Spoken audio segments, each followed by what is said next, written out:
भोजन करते हैं तो भोजन के लिए भी हमें तैयारी करने की आवश्यकता पड़ती है। हाथ पैर धोना पड़ता है, साफ बर्तनों में खाना परोसना पड़ता है। इसके पश्चात फिर हम उचित स्थान आसन पर बैठ करके भोजन करते हैं। इसी तरह से हमारे ये जीवन है, इस जीवन को जीने के लिए भी हमें पूरी तैयारी के साथ अपने उतरना पड़ेगा। और तैयारी ऐसे ही नहीं, जीवन में बहुत तरह के चैलेंज आएंगे, बहुत तरह की चुनौतियां हमारे सामने आकर खड़ी होंगी और इन चुनौतियों से पार पाने के लिए हमें मानसिक, भावनात्मक और शारीरिक रूप से मजबूत होना बहुत ज़रूरी है। अगर हम मजबूत नहीं हैं तो हम कहीं न कहीं से टूट करके अपने सपनों को बिखेर देंगे और हम उस अंधेरी गर्त में डूबते चले जाएंगे जहाँ से वापस आ पाना बिल्कुल असंभव होता है।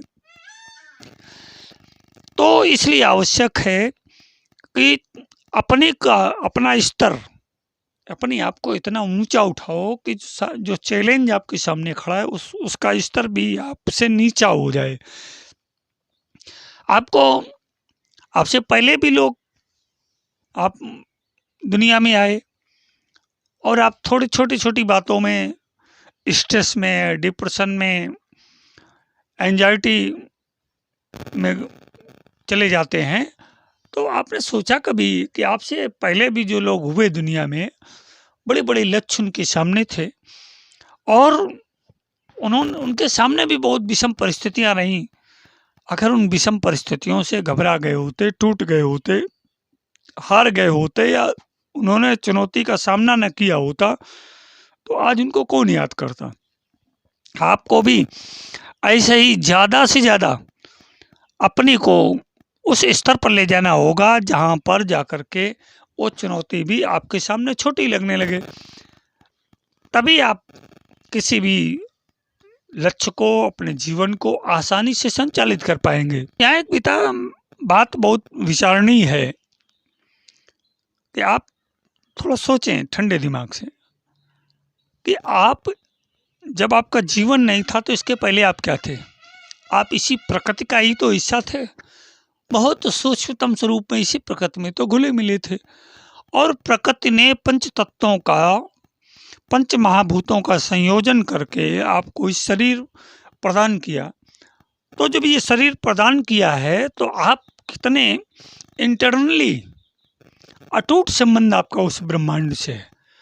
और जब आपका उस ब्रह्मांड से अटूट संबंध है तो आपको अपने आप पर विश्वास रखना पड़ेगा कि हम जो चाहेंगे, दुनिया में ऐसी कोई भी चीज़ नहीं जो इम्पॉसिबल हो, सब कुछ संभव है। केवल हमको अपने आप में वो चीज़ें पैदा करनी होगी जिन चीज़ों की वजह से हम अपने लक्ष्य को आसानी से हासिल कर सकें। इसके लिए आवश्यकता होती है कि हमारा कैरेक्टर बहुत उत्तम प्रकृति का हो, हमारा चरित्र, हमारा चिंतन और हमारी चाल बहुत सुंदर हो। तो वो चीज़ हमें अपने जीवन को, अपने लक्ष्य को, अपने व्यवसाय को, अपने पैसे को और अपने अस्तित्व को बचाए रखने में बहुत मददगार साबित होगी। दूसरा, क्लियरनेस। कोई भी लक्ष्य हो, कोई भी गोल हो, कोई भी एम हो, जीवन में कुछ भी पाना हो तो उसके लिए हमारी स्पष्टता बहुत आवश्यक है, क्लियरनेस। जब तक हम किसी भी तरह से स्पष्ट नहीं होंगे, तो स्पष्टता जब तक आपकी नहीं होगी तो आप उस लक्ष्य को हासिल करने में सदैव संशय में डूबे रहेंगे। और इसी के साथ कूल माइंड, आपका मस्तिष्क ठंडा रहे, शांत होकर के, स्थिर रह करके, ठंडे दिमाग से सोचना पड़ेगा। तभी आप अपने को इस भंवर जाल से, इस चैलेंज से, इस जीवन से, इस पेशे से, व्यवसाय से, लक्ष्य से, नौकरी से, तमाम परिस्थितियों से, चुनौतियों से आप पार पाएंगे। भगवान कृष्ण ने गीता में कहा है कि संशयात्मा विनश्यति। जिसके अंदर संशय रहता है, संदेह रहता है, विनश्यति, वो नष्ट हो जाता है। अर्थात उसका लक्ष्य, उसका कार्य, उसका जीवन आधा अधूरा और अपूर्ण बना रहता है। तो इसलिए कभी भी किसी भी चीज़ पर, किसी भी विषय पर, किसी भी विचार पर, किसी भी लक्ष्य पर आपको संशय नहीं करना है। दूसरी चीज़ है, यहाँ सबसे प्रमुख बात है कि हमारे जीवन में 3 चीज़ें प्रमुख हैं, हमारा शरीर, हमारा मन और आत्मा। इन तीनों चीज़ों का जब संयोजन होगा, हमारा तन, हमारा मन और हमारी आत्मा जब एक साथ संयुक्त होकर के कार्य करेंगी, तो उस कार्य को कोई नहीं रोक सकता है। तो हमेशा शरीर से पॉजिटिव रहिए। दूसरी चीज़ है कि अपने जीवन से कुछ चीज़ें ऐसी हैं जिन पे आपको नज़र रख करके इनसे दूरी बना लेनी, जैसे बेईमानी। आप कभी भी अगर बेईमानी करेंगे, किसी का धन हड़पेंगे, किसी के साथ आप गलत व्यवहार करेंगे, तो आप कभी सफल होने का मन छोड़ दीजिए, कभी आप सफल नहीं हो सकते हैं। झूठ झूठ ही रहता है, सत्य सत्य रहता है। इसलिए कभी भी किसी भी लक्ष्य में, किसी भी काम में, किसी भी स्थिति में झूठ का सहारा मत लीजिए। तीसरी और सबसे प्रमुख चीज़ है अवसरवादिता। कभी भी अवसर की तलाश में मत रहिए, अवसरों से कुछ नहीं होता है। जब मौका मिला, जिससे मौका मिला, जैसे मौका मिला, अपना काम किया। एक बार आप सफल हो सकते हैं, पर बार बार आप नहीं सफल हो सकते हैं। तो अगर इस तरह की बेईमानी, झूठ और अवसरवादिता से आप दूर रखेंगे, अपनी दूरी बनाए रखेंगे, तो निश्चित ही आप सफल होंगे। आप तमाम किसी भी तरह की चुनौती को, किसी भी तरह के स्थिति को आसानी से पार कर ले जाएंगे। इतना सब कुछ होते हुए भी अगर आप अपने आप को असहाय महसूस करते हैं, तो थोड़ा चिंतन करिए, मनन करिए, और मनन करके अपने आप को उस स्थिति में खड़ा करने का प्रयास करिए जहां आप सकारात्मक हो रह करके अपने जीवन को पार कर सकते हैं। चाहे हो आपकी नौकरी हो, आपका जीवन हो, या कोई अन्य भी लक्ष्य हो, खेल हो, किसी भी तरह की स्थिति में जब आप आगे बढ़ने का विचार बनाए हैं, आपके अंदर इलेक्ट्रिक इम्पल्सेस हावी हो रही हैं, विचार आपके ऊपर आ रहे हैं, थॉट्स आ रहे हैं, तो देखिए कुछ बातें आप ऐसी जीवन में हैं जिन पर अगर विचार किया जाए तो आप निश्चित सफल होंगे। जैसे उसमें से पहली चीज़ है सेल्फ टॉक। अपने लिए समय निकालिए और अपने आप से बात करिए और अपने से प्रश्न करिए, इस स्थिति के लिए, इस काम के लिए हम उपयुक्त व्यक्ति हैं कि नहीं हैं, अगर हैं तो ये कार्य कैसे सफल होगा, इसमें कितना हमको अपना अस्तित्व दांव पर लगाना पड़ेगा या अपने को कितना इसमें खपाना पड़ेगा, किस तरह से काम होगा। तो सेल्फ टॉक करिए कुछ समय निकाल करके अपने के लिए। दूसरी चीज़ है कंट्रोल ऑफ फीलिंग्स। आप लक्ष्य के बीच में अपनी भावनाओं पर नियंत्रण रखना बहुत आवश्यक है। भावनाओं से लक्ष्य कभी नहीं जीता जा सकता है। लक्ष्य तो लक्ष्य होता है, अर्जुन की तरह चिड़िया की आंख पर निशाना हो तभी आप जीत सकते हैं, भावना से आप नहीं जीत सकते हैं। डेप्थ इन थॉट्स, आपके विचारों में गहराई होनी चाहिए। आप जो सोच रहे हैं, आपके अंदर जो विचार उठ रहे हैं, उन विचारों को परखिए कि वो विचार कितने हल्के हैं, कितने भारी हैं। जो चीज़ भारी होती है का वजन होता है और जो चीज़ हल्की होती है उसका वजन नहीं होता है।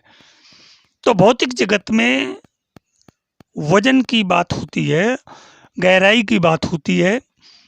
अगला स्टेप है कि फियर, एंग्जाइटी और डिप्रेशन को हील करिए। आपके अंदर भय है, आपके अंदर तनाव है, या आपके अंदर घबराहट होती है किसी चीज़ को लेकर के, लक्ष्य को लेकर के, जीवन में तमाम तरह के चैलेंजेस को लेकर के, तो इन पर नियंत्रण पाने का प्रयास करिए। Early in the morning get up, सुबह जल्दी उठिए, योगा, प्राणायाम, आसन, व्यायाम इत्यादि करें तथा अपने को एक्टिव बनाए रखने का प्रयास करें। अगला है स्टेबिलिटी टू फेस। आपके चेहरे पर स्थायित्व का भाव सदा रहे। स्थायित्व के भाव का मतलब है जिस चीज़ को आपने तय किया है, जिस चीज़ की चुनौती को आपने स्वीकार किया है, उसके हल के लिए आप बिल्कुल कटिबद्ध हैं। आपके मन में एक भी पैसे की गुंजाइश नहीं है, थोड़ा सा भी संदेह नहीं है, आप उसके लिए कन्फर्म हैं, तो स्टेबिलिटी होनी चाहिए आपके फेस पर। कंपनी गुड वंस, अच्छे लोगों का साथ करिए। जब आप अच्छे लोगों के साथ रहेंगे तो अच्छी बातें उनसे सीखने को मिलेंगी, आपको सपोर्टिव सिस्टम भी मिल जाएगा। और दूसरी चीज़ ये है कि अच्छे लोग कभी भी आपके साथ बुरा नहीं कर सकते हैं, भले ही उनका भला ना होता हो, परंतु आपका जहाँ भला हो रहा है उसमें वो सहयोग करेंगे, कभी असहयोग नहीं करेंगे। इसलिए अच्छे लोगों को साथ करने का प्रयास करें। ए लिटिल टू मास्टर, एक बूंद ही पर्याप्त होती है मनुष्य को मारने के लिए। एक बूंद जहर कितने लोगों को मार सकता है। आपके अंदर थोड़ा सा भी कौशल है तो वो कौशल कितना विराट अस्तित्व धारण करेगा, वो कितना वैध बन जाएगा, इसको आपका अनुमान नहीं है। तो आपके अंदर जो थोड़ा बहुत भी कौशल है, थोड़ी बहुत भी निपुणता है, थोड़ी बहुत भी आपके अंदर मास्टरी है, तो उस पर आपको गर्व होना चाहिए, उस पर आपको स्वाभिमान होना चाहिए और उसी को के साथ आगे बढ़ना चाहिए। इम्प्रूवमेंट ऑफ एनवायरनमेंट, वातावरण परिष्कार। कभी भी ये ध्यान रखें कि जिस वातावरण में, जिस स्थिति में, परिस्थिति में आपका तालमेल ना बैठ रहा हो, उस स्थिति परिस्थिति को तुरंत त्याग देना चाहिए। ऐसी जगह, ऐसी स्थिति परिस्थिति, वातावरण और लोगों के साथ जाना चाहिए जो आपके सहयोगी हों। अगला है लो डाइट हाई एनर्जी। भारी भरकम भोजन करेंगे, शरीर में आलस आएगा, हमेशा एकदम बंधे बंधे से रहेंगे। हल्का भोजन करेंगे तो आपके अंदर उतने ही भोजन से उतनी एनर्जी आपको मिल जाएगी जितनी एनर्जी की आवश्यकता है आपको शरीर को। सीक्रेसी ऑफ योर प्लानिंग, अपने योजना को, अपने लक्ष्य के विषय में जो भी आपने योजना तैयार की है उसको तब तक किसी के सामने मत रखिए जब तक उसका रिजल्ट ना आ जाए। और अगर आपने वो लक्ष्य के विषय में लोगों को बता दिया, लीक आउट हो गया, तो वो लक्ष्य कभी भी सफल नहीं हो सकता है। तमाम तरह के रोड़े उसमें लग सकते हैं। और सबसे लास्ट और अंतिम चीज है be positive, be happy and relax yourself. हमेशा सकारात्मक रहिए, प्रसन्न रहिए और आप अपने आप को तनाव से मुक्त रखिए। ये सारी चीज़ें अगर आपने अपने अंदर अप्लाई कर ली तो दुनिया में ऐसी कोई भी वो चीज़ नहीं है, वस्तु नहीं है, स्थिति नहीं है, लक्ष्य नहीं है, जीवन नहीं है, व्यवसाय नहीं है, नौकरी नहीं है, या कोई भी अड़चन या चैलेंज नहीं है जिसका आप सामना न कर सकें। जीवन में चुनौती विषय पर एक लघु टिप्पणी वीडियो संदेश के साथ सफल जीवन की यात्रा यूट्यूब चैनल में राजन आचार्य का सप्रेम अभिवादन। ये वीडियो पसंद आए तो आप तो इससे शिक्षा ग्रहण करें और अपने इष्ट मित्रों को भी इसे फॉरवर्ड करें। धन्यवाद।